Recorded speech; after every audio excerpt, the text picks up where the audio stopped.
Gavome tokios būklės ratus nuo, kaip matot, nekasdienės mašinos ir prašė klientas įvertinti, ar tvarkomi, ar verta tvarkyti. Tai matot, vizualiai tokia būklė. Užsidėsim ant staklių, prasuksim, pažiūrėsim, kaip atrodys kitokioj formui. Tai pradedam nuo priekinio rato ir matom, kaip jisai čia gražiai sukasi. Kaip gražiai gal tik kamerai, realybėj nelabai. Čia viskas aišku, einam prie galinio. Čia turim galinį, kuris vizualiai neatrodė gal taip blogai iš priekio. Aišku, čia turim visą laiką tą rankenėlę.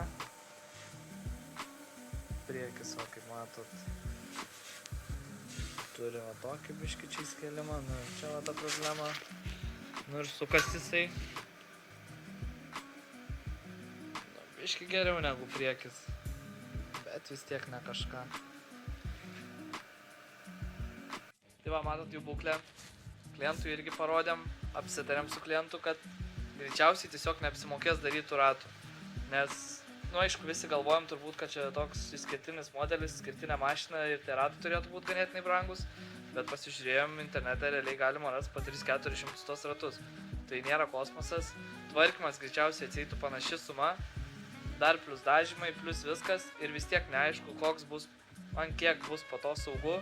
Vis tiek bus biški kažkiek ratas jau susilpnėjęs, pasilpnėjęs, kaip gražiai pasidarys, kaip gražiai nusidažys po to ir taip toliau.